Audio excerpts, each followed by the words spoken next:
ओम श्री हनुमत अष्टोत्तरशतनामावलिः। ओम आंजनेयाय नमः। ओम महावीराय नमः। ओम हनुमते नमः। ओम मारुतात्मजाय नमः। ओम तत्त्वज्ञानप्रदाय नमः। ओम सीतादेवी मुद्राप्रदायकाय नमः। ओम अशोकवनिकाक्षेत्रे नमः। ओम सर्वमायाविभञ्जनाय नमः। ओम सर्वबन्धविमोक्त्रे नमः। ओम रक्षोविध्वंसकारकाय नमः। ओम परविद्यापरिहाराय नमः। ओम परशौर्यविनाशनाय नमः। ओम परमन्त्रनिराकर्त्रे नमः। ओम परयन्त्रप्रभेदकाय नमः। ओम सर्वग्रहविनाशिने नमः। ओम भीमसेनसहायकृते नमः। ओम सर्वदुःखहराय नमः। ओम सर्वलोकचारिणे नमः। ओम मनोजवाय नमः। ओम पारिजातद्रुमूलस्थाय नमः। ओम सर्वमन्त्रस्वरूपवते नमः। ओम सर्वतन्त्रस्वरूपिणे नमः। ओम सर्वयन्त्रात्मकाय नमः। ओम कपीश्वराय नमः। ओम महाकायाय नमः। ओम सर्वरोगहराय नमः। ओम प्रभवे नमः। ओम बलसिद्धिकराय नमः। ओम सर्वविद्यासम्पत्प्रदायकाय नमः। ओम कपिसेनानायकाय नमः। ओम भविष्यच्चतुराननाय नमः। ओम कुमारब्रह्मचारिणे नमः। ओम रत्नकुण्डलदीप्तिमते नमः। ओम चञ्चलद्बालसन्नद्धलम्बमानशिखोज्ज्वलाय नमः। ओम गन्धर्वविद्यातत्त्वज्ञाय नमः। ओम महाबलपराक्रमाय नमः। ओम कारागृहविमोक्त्रे नमः। ओम शृङ्खलाबन्धमोचकाय नमः। ओम सागरोत्तारकाय नमः। ओम प्राज्ञाय नमः। ओम रामदूताय नमः। ओम प्रतापवते नमः। ओम वानराय नमः।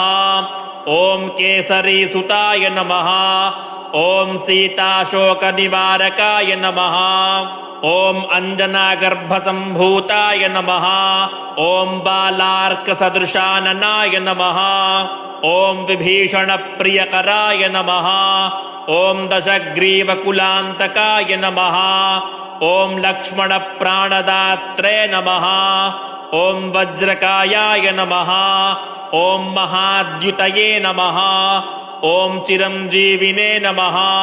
ओम रामभक्ताय नमः। ओम दैत्यकार्यविघातकाय नमः। ओम अक्षहन्त्रे नमः। ओम काञ्चनाभाय नमः। ओम पञ्चवक्त्राय नमः। ओम महातपसे नमः।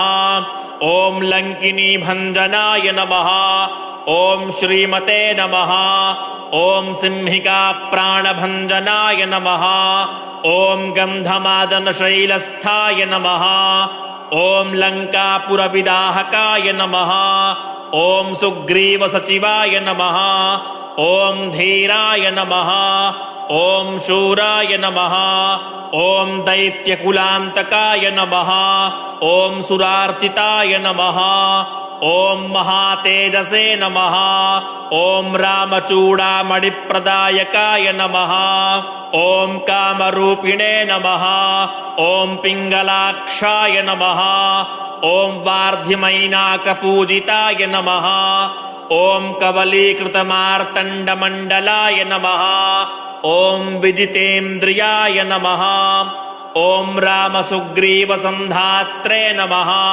ओम महारावणमर्दनाय नमः। ओम स्फटिकाभाय नमः। ओम वागधीशाय नमः। ओम नवव्याकृतिपण्डिताय नमः। ओम चतुर्बाहवे नमः। ओम दीनबन्धवे नमः। ओम महात्मने नमः।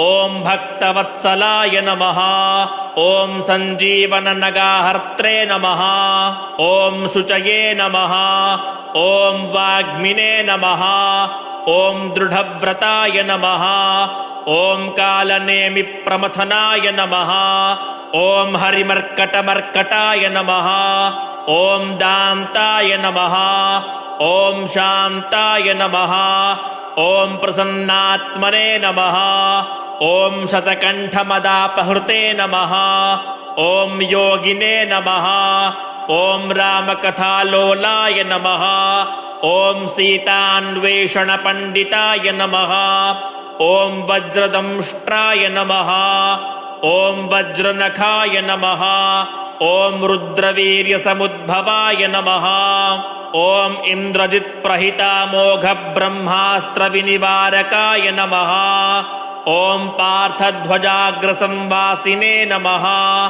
ॐ शरपञ्जरभेदकाय नमः ॐ दशबाहवे नमः ॐ लोकपूज्याय नमः ॐ जाम्बवत्प्रीतिवर्धनाय नमः ॐ सीतासमेत श्रीरामपादसेवाधुरन्धराय नमः इति श्री हनुमत् अष्टोत्तरशतनामावलिः सम्पूर्णा।